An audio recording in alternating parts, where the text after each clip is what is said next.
Hoje de manhã já tratamos a respeito do assunto amor. O assunto foi tipos de amor, quando eu procurei explicar em poucas palavras o significado de 4 palavras principais no grego comum, o grego koinei, que foi escrito no Novo Testamento, palavras para amor. Na verdade, são palavras gregas, 2 delas usadas constantemente no Novo Testamento, mas 2 que não são usadas no Novo Testamento. Expliquei as razões do não uso das últimas palavras. Para os que não estiveram aqui, as palavras são ágape e filia, usadas na Bíblia. Ágape, o amor, especialmente o amor de Deus, como revelado em Cristo, sendo revelado no nosso espírito hoje, porque somos dele, porque já recebemos Jesus. Filia, de fato, tem a ver com amizade. Eu achei interessante que logo após o culto eu fui procurado, como é comum, nós temos muita relação com os irmãos, é uma relação de muito tempo, nos dá grande liberdade. A mãe de um adolescente disse assim: pastor, o senhor, com a sua mensagem, colocou um grande desafio para mim. O meu filho já me procurou e disse: mamãe, eu quero saber o que é DST. Eu achei interessante. É bom explicarem para os seus filhos, antes da adolescência até, o que é DST. Eu imagino que a maioria sabe. A outra palavra foi uma palavra que me foi dada por um adolescente, amigo íntimo meu aqui, e ele disse assim: pastor, carimbó é um tipo de macumba? Com certeza ele nunca andou no estado do Pará, não é? É uma música, não é o meu gosto pessoal de música, o carimbó. Mas saibam os irmãos que uma vez eu preguei numa igreja batista fabulosa, no Lago Beruri, que é conhecido de alguns irmãos aqui, com certeza, eu já vi o menear na cabeça de alguns, e fizemos juntamente com a Missão Cristã Sem Limites uma capela de 8 metros por 15 para eles, aquelas doações nas quais estivemos envolvidos por muitos anos, 25 anos com a primeira igreja e a Missão Cristã Sem Limites, do saudoso pastor Chuck Conner. E a coisa mais interessante que eu encontrei lá foi, aliás, 2 coisas interessantes. A igreja tinha 500 membros, pastor Jonatas. E outra coisa, a música deles era toda carimbó, mas a letra era boa, era sobre o amor de Jesus, a responsabilidade do crente. Amados, esse tema amor, o amor na nossa vida é importantíssimo. Nós acabamos de cantar que nós queremos ser instrumentos nas mãos de Deus. Eu tenho uma ilustração final também sobre este assunto, mas quando eu leio este texto especial que vou ler agora para os irmãos, em 1 Coríntios 12, o último verso e o capítulo 13, boa parte dele, de fato eu tenho certeza absoluta que esta é uma evidência de que inspiração é verdade.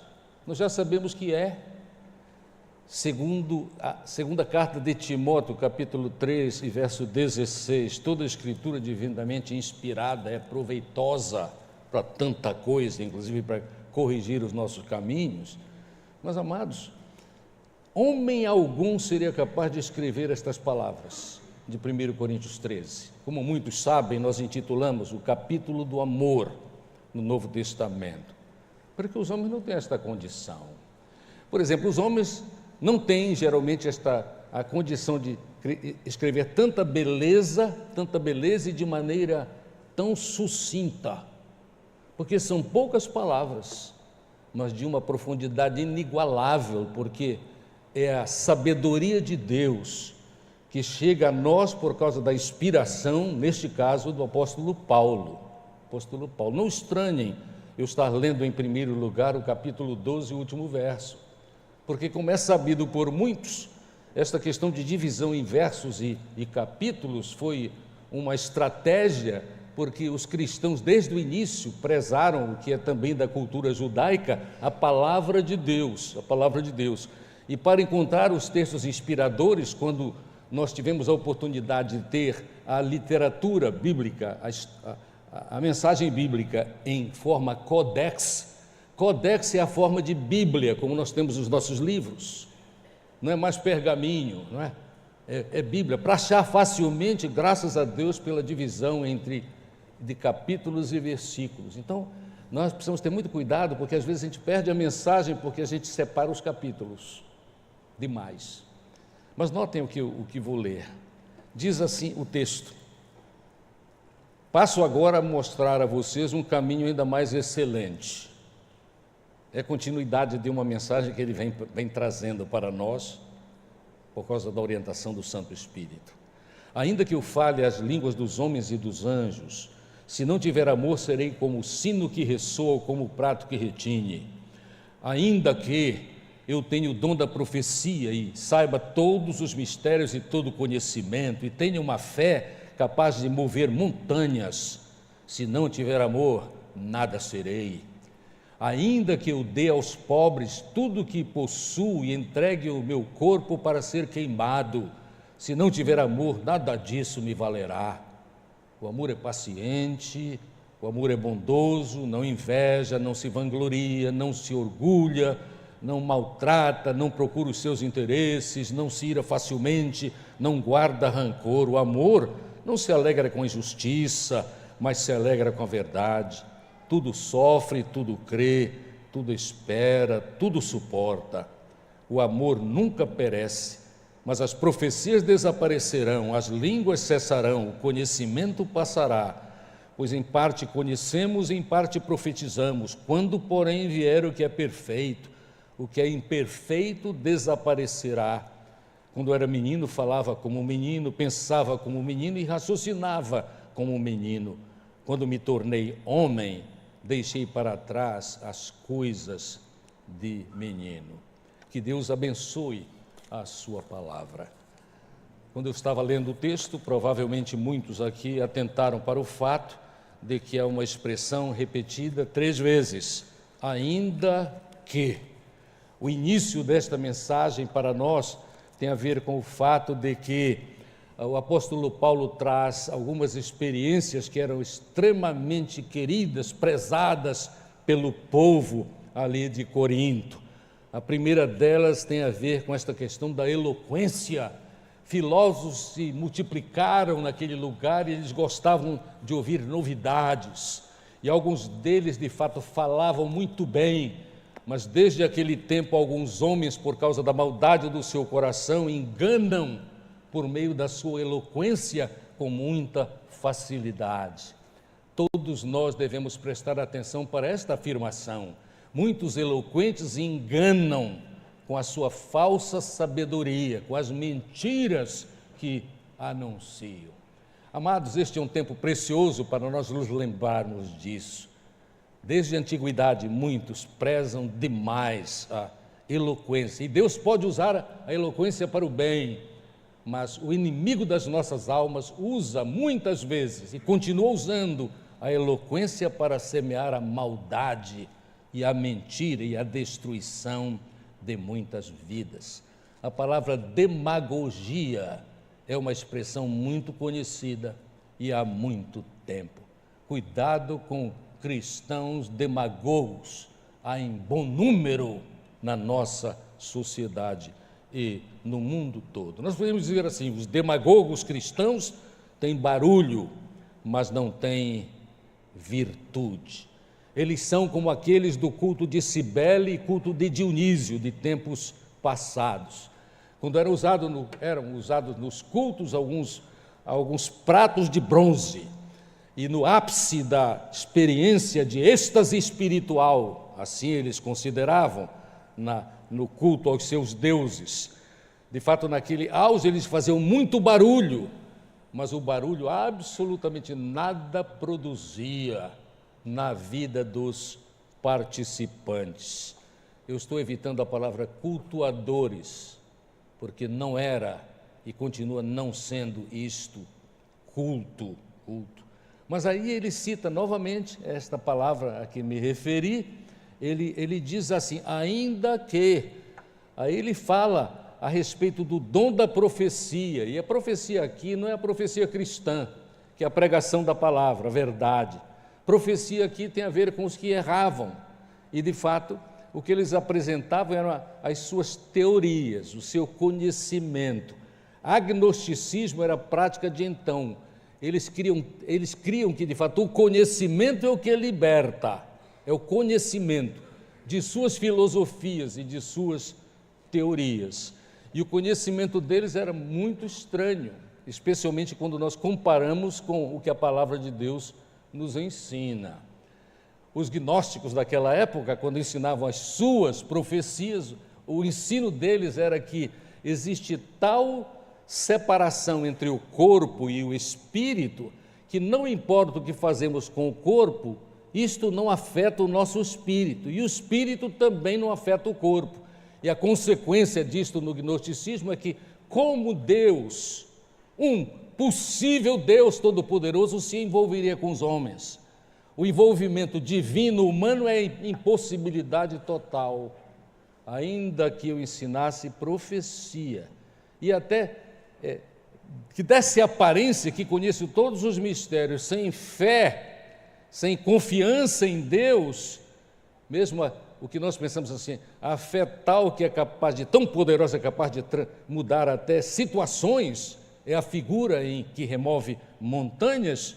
Sem amor, é o amor revelado em Jesus Cristo, sobre o qual o apóstolo está falando, nada serei, nada serei. Naturalmente, conhecimento é bom, mas é conhecimento mau também.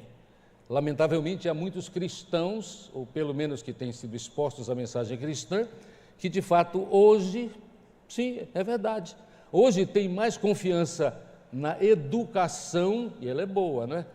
Tem mais confiança na educação do que em Deus, em Deus. O pastor Frederico Ort, em uma mensagem completa no seu tempo de atividade neste mundo, e nos inspirou tantas vezes aqui em nossa igreja, a respeito de que a educação não leva ninguém muito longe, porque ela pode ter direções muito diferentes daquelas que Deus sempre pretendeu para os que Ele criou à sua imagem e semelhança. Mas aí, esta questão, ainda que, continua, e em terceiro e último lugar no texto, diz assim, ainda que eu dê aos pobres tudo o que possuo, entregue até o meu próprio corpo para ser queimado. Sem amor, não adianta absolutamente nada, nenhum proveito, porque as motivações até para o sacrifício humano em beneficência podem ser as mais variadas.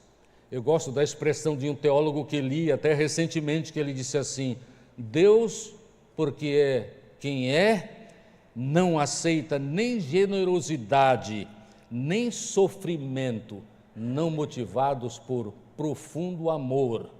O amor, nesta afirmação, é ágape, é o amor no modelo de Jesus Cristo. Tudo isso para o apóstolo Paulo dizer, olha, amor é essencial.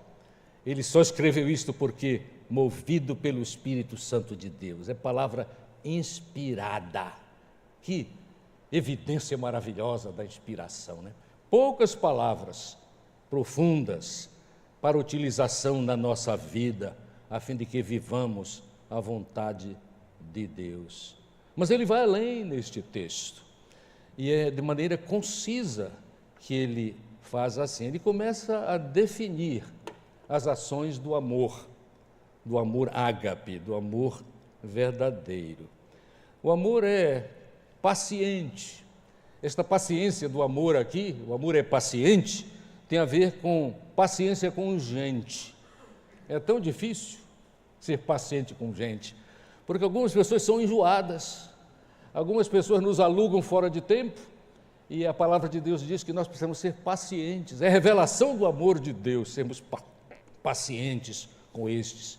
E tantas vezes, eles é que precisam ser pacientes conosco, porque todos nós, por vezes, agimos de maneira fora do padrão, ou então estamos refletindo as nossas circunstâncias dificílimas de vida. Não devemos esquecer que a vida de algumas pessoas, em alguns estágios das vidas, são coisas tão difíceis, são experiências tão difíceis. Na mesma situação deles, agiríamos da mesma forma ou de maneira pior do que aquelas que eles expõe quando nós os conhecemos de perto. Amados, o amor é paciente, é paciente.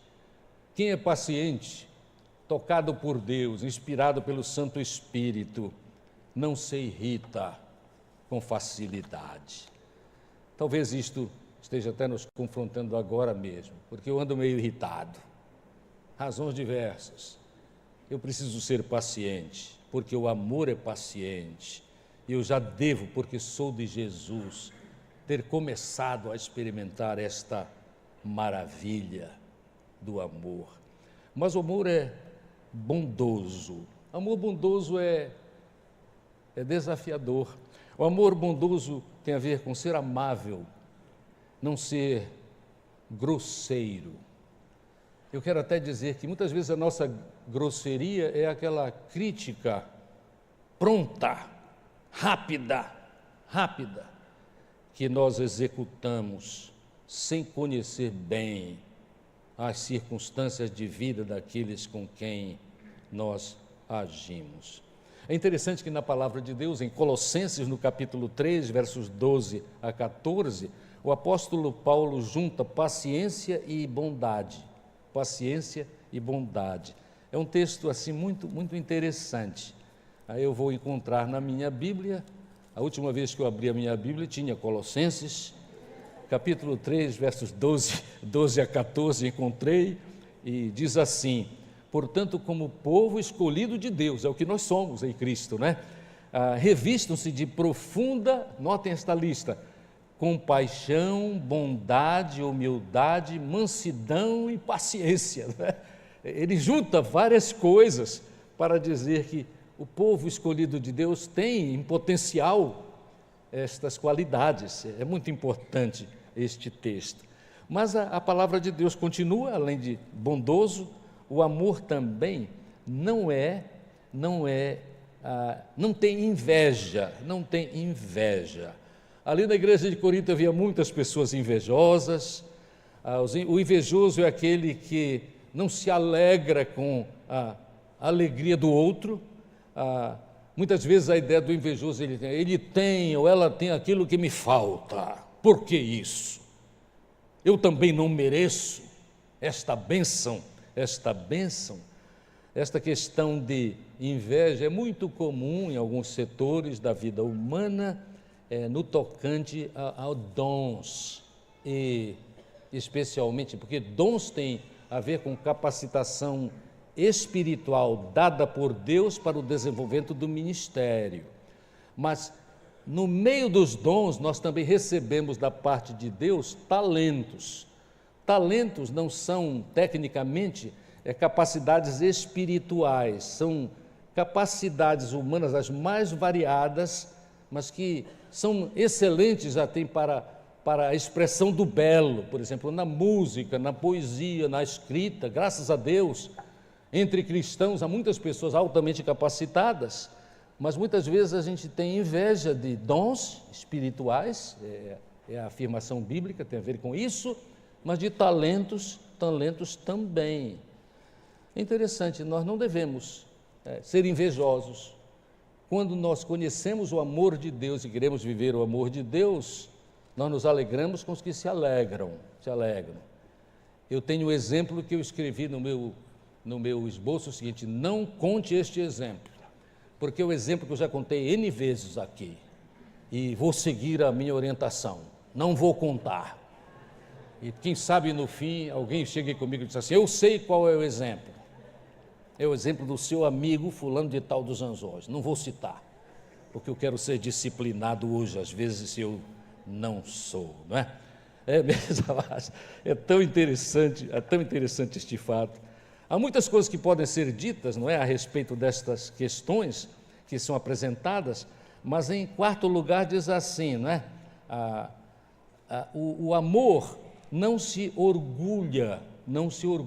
Um exemplo de orgulho no Novo Testamento é aquele fariseu, na palavra de Jesus a respeito, a parábola do fariseu e do publicano. Ele diz assim: graças a Deus, né? Orando supostamente no templo, né? Graças a Deus que eu não sou como os demais, e muito menos como este samaritano, né? orgulho da sua posição, né? Há muitas razões para pessoas terem orgulho. Qualquer um de nós pode ter orgulho a respeito do nome da sua família. Alguns até mentem dizendo assim: na minha família isto nunca aconteceu, referindo-se a alguma falta moral grave. De fato, a maioria de nós que porventura diga isso, deve estar mentindo, porque em todas as famílias, nas famílias mais abençoadas, sempre há um, e até nomes para eles, não é? Aquele que de fato saiu do padrão, mesmo quando o padrão era elevadíssimo. Aliás, na maioria dos casos não é só um, não, é muita gente. Agora, maravilhoso é quando nós podemos pensar a respeito das nossas famílias e observar que, sim, havia muitas pessoas fora do padrão divino. Sofriam e faziam com que sofrêssemos, mas tantos deles, por pura obra e graça do amor de Jesus Cristo, foram absolutamente transformados. Há pouco, quando eu vi este filmeto da Junta de Missões Nacionais, e eu vi aquele testemunho, eram testemunhos breves, mas de um fato que nós muito conhecemos da nossa sociedade, o estrago do uso das drogas alucinógenas, né? Eu pensava, é verdade, tantos deles foram restaurados, como tantos de nós, e não apenas restaurados, que se tornaram instrumentos da graça de Deus na vida de outros. Eu quero dar uma palavra aqui, de parênteses, é a seguinte: nós não devemos estar, quando nós analisamos a nossa própria vida, se porventura, por causa da absoluta misericórdia de Deus, nós nascemos em um ambiente espiritual saudável, e muito cedo na nossa vida, nas gerações passadas, havia um trabalho espiritual na vida de nossas famílias, nós nunca experimentamos estas coisas, nós jamais devemos dizer assim. Eu já ouvi isso em alguns ambientes de igreja: olha, aquele testemunho foi tão maravilhoso, foi um testemunho de alguém que vivia na lama e que se restaurou. Eu não tenho um testemunho assim maravilhoso, porque eu nasci num lar cristão. Amados, Deus nos livre desta afirmação, porque o nosso testemunho é maravilhoso, e nós não precisamos nos comparar se temos esta felicidade com aqueles que não tiveram. Nós devemos nos alegrar, porque na palavra de Deus está escrito, e é experiência nossa, que quando nós aceitamos Jesus, aquele que está em Cristo é nova criatura, as coisas velhas passaram, e nós somos do Senhor, e estamos prontos para viver o amor, sim, nestas palavras, nessas afirmações que são absolutamente desafiadoras. Por exemplo, o amor, quem ama não se orgulha. Também o texto diz: quem ama não maltrata. Uma das formas muito comuns de maltratar os outros é expor a dificuldade deles sem amor. É bisbilhotar a vida dos outros sem a devida autorização. Às vezes a autorização não é falada, mas ela é expressa de muitas formas. As pessoas que nós podemos ajudar, até expondo os seus erros, são as pessoas que nos dão esta autoridade. E, amados pastores, até nós pastores precisamos cuidar disso, porque quando o coração não está aberto e a autoridade não é dada, a mensagem, por mais poderosa que ela seja espiritualmente calcada nas Escrituras, não tem valor, porque nenhum de nós, mesmo pastores, missionários e conselheiros cristãos, temos autoridade sobre a vida do outro. Deus nos fez assim. A autoridade é pessoal, a responsabilidade também é pessoal. Amados, o amor não maltrata, eu quero voltar à questão do orgulho. O orgulhoso não aceita a ajuda porque ele não é humilde, e porque ele não é humilde, ele deixa de aprender tanta coisa boa, seja em referência a dons, ou seja em referência a talentos. Eu costumo falar com pessoas que são da área da música e que lideram com grandes grupos musicais. Sempre ouvi deles que cantores que não são humildes não saiam de onde estiveram, nunca melhoram a sua maneira de cantar, porque não são humildes para aprender de quem sabe, porque aprendeu com humildade, Mas o amor não busca os seus interesses, não é egocêntrico. Quem ama, sem buscar os seus interesses, assim, de fato renuncia o seu bem-estar para que o outro tenha uma experiência agradável. E a consequência deste não buscar sempre só os seus interesses é ser amado e ser abençoado. Quem ama não insiste nos seus direitos. Amados, nós sabemos que nós vivemos um tempo onde muitas pessoas só pensam exclusivamente, enfatizo, nos seus direitos. A ideia é assim: o mundo me deve uma vida segundo os meus próprios planos, segundo os meus próprios interesses. Não devo nada a ninguém. Sou absolutamente livre para fazer a minha vontade.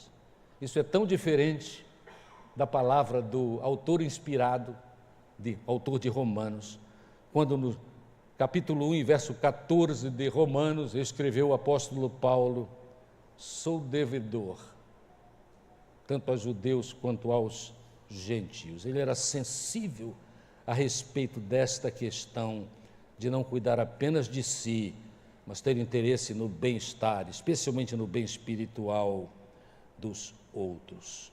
Quem ama sem buscar apenas os seus interesses é feliz. A felicidade que Deus dá, a bem-aventurança que Deus dá. Porque no mês de maio eu não tive muitas oportunidades de trazer mensagens, como costumeiramente aqui, durante meu ministério na Primeira Igreja Batista de Manaus. Eu quero lembrar, é geralmente um tema muito especial para o mês do lar, que é o mês de maio, o fato de que esta questão de quem ama não busca os seus interesses é algo que nós devemos prestar muita atenção se temos família, especialmente se eu sou marido e se você é esposa de alguém, porque a reclamação comum nos ambientes de aconselhamento a respeito de família tem a ver com esta realidade, não é? Eles e elas, sofredoras em gabinetes pastorais e gabinetes de psicólogos, graças a Deus muitos cristãos dizem assim: ele ou ela exige tudo para si e seus planos. Ele ou ela exige tudo para si e seus planos. E para qualquer conselheiro experiente, não é exagero, é verdade. Vocês que são bem jovenzinhos, pré-adolescentes, adolescentes e jovens, há alguns que estão até tendo uma agradável experiência social de conhecendo alguém do sexo oposto, com quem talvez, se estiver na vontade de Deus, constituirão suas famílias. Lembrem esta palavra: o amor não busca os seus interesses, cuida do outro. Sabem por quê? Até porque a mulher no mundo em 2025 não é a mulher nascida em 1914. Meus queridos homens, jovens ainda, o mundo mudou. E eu não me refiro às feministas desequilibradas.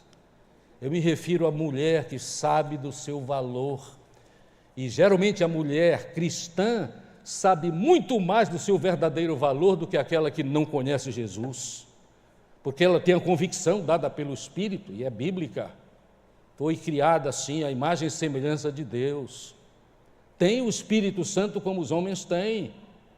Parece incrível afirmar isto em uma igreja, em um ambiente de igreja, mas há pessoas no mundo que de fato não creem que a mulher tenha todos os privilégios espirituais dos homens. Onde encontraram isso? Em lugar nenhum. Nos falsos profetas, nos falsos líderes de igrejas, que por razões, especialmente me permitam, por falta de educação e conhecimento da teologia cristã, imaginam que a mulher é um ser de segunda classe. Pois bem, meus queridos jovens, namorando, noivos agora, atentem para isso, porque a mulher do nosso tempo, até as sábias cristãs, não aceitam mais abuso da parte, especialmente daqueles que dizem ser de Jesus e dizem crer na palavra de Deus como única regra de fé e prática. O amor não busca os seus interesses. O amor não se enfurece, não se enfurece. É comum na nossa sociedade ouvirmos a respeito, especialmente de homens, mas algumas mulheres desvairadas também, não é? Que de fato entram em climas de fúria. A mortandade de mulheres no nosso tempo é uma vergonha, mas é muitas vezes reflexo desta questão de falta de amor nos ambientes de relacionamento entre um homem e uma mulher. Muitas vezes aquele que se enfurece, demonstrando que não tem amor, é aquele que de fato vive frustrado e é desequilibrado emocionalmente. Não apenas ele vive irritado e irrita os outros. Mas o amor ainda não alista os males sofridos. Na minha versão está escrito assim: o amor não guarda rancor. Nesta área de o amor não guarda rancor, eu tenho histórias escritas nos meus arquivos de pessoas que toda vez que alguma coisa ruim acontecia no contexto familiar, a pessoa em uma caderneta guardada por muito tempo escrevia o mal acontecido e a data daquela ocorrência. E tem uma coisa, quando houve o tempo da libertação por causa do toque do Espírito Santo de Deus e a aceitação e a vontade e o desejo e a oração de que Deus ajudasse para que houvesse transformação, pessoas assim me trouxeram as suas agendas. Eu gosto desta história, porque eu aprendi ainda mais a respeito disso, né? De como a gente pode ser cheio de problema, e buscando o problema ainda. O amor não guarda rancor. Pessoas que fazem isso, de fato, se tornam escravos da sua própria loucura. É claro, espiritual também, mas a sua loucura real, fenômeno psicológico, para o que precisam de ajuda, não apenas da palavra de Deus, essencialmente da palavra de Deus, mas também de profissionais capacitados, que possam ajudá-los a reconhecer a sua grande necessidade. Há muitos anos eu li a história de um povo na Polinésia, muito longe daqui. Em uma certa tribo havia uma prática que foi descoberta por estudiosos, antropólogos que andaram por lá. Eles descobriram que naquela tribo, era uma tribo em particular na Polinésia, que eles guardavam objetos apenas com a finalidade de lembrar ofensas.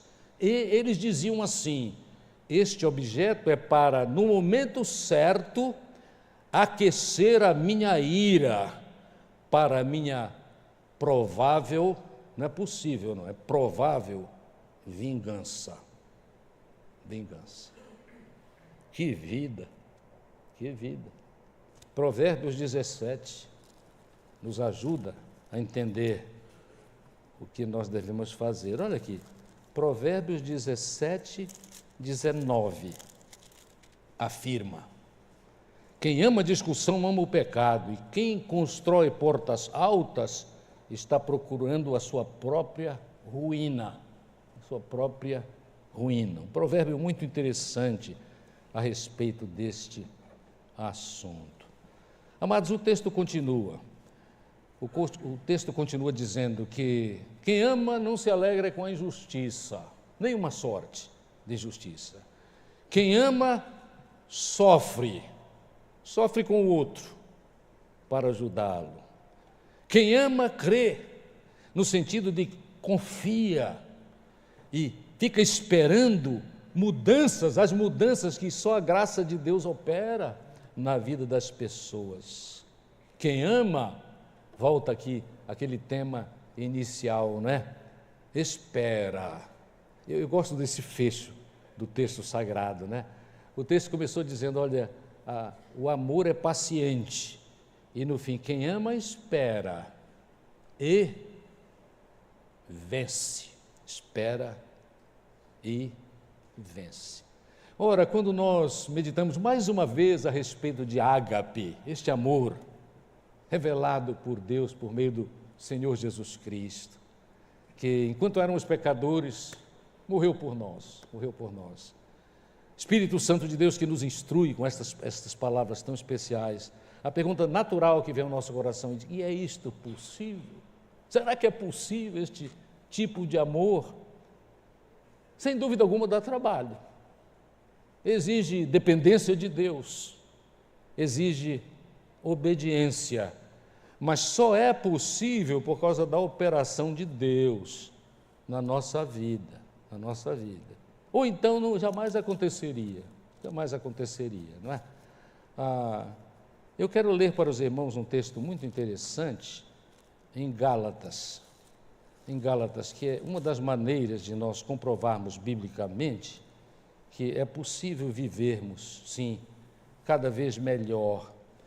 Porque em Gálatas, no capítulo 5 e verso 16, nós temos a seguinte afirmação: vivam, é Paulo também, o apóstolo Paulo, vivam pelo Espírito, letra maiúscula, Espírito Santo, e de modo nenhum satisfarão os desejos, as tendências da carne.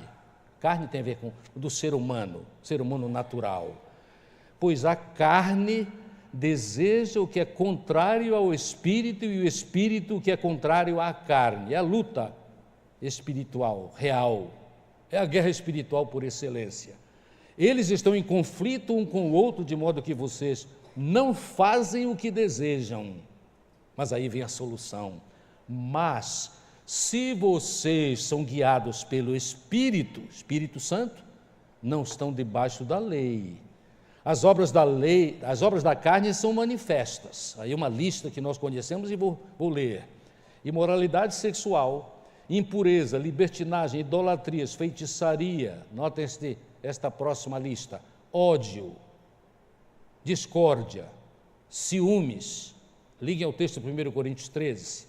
Ira, egoísmo, dissensões, facções, inveja, embriaguez, orgias e coisas semelhantes. Eu os advirto, como antes já os adverti, que aqueles que praticam estas coisas, é grave isto, não herdarão o reino dos céus. Não herdarão o reino dos céus. Mas aí vem a parte que é mais inspiradora ainda, porque é a parte positiva, não é? Muito positiva para a nossa orientação direta. Mas o fruto do Espírito, a obra do Espírito em nós, é amor.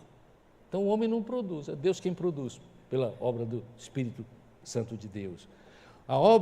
O fruto do Espírito é amor, alegria, comparem com 1 Coríntios 13, paz, paciência, amabilidade, bondade, fidelidade, mansidão e domínio próprio.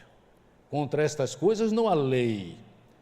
E os que pertencem a Cristo, no nosso caso, graças ao Senhor, já crucificaram a carne com as suas paixões e os seus desejos.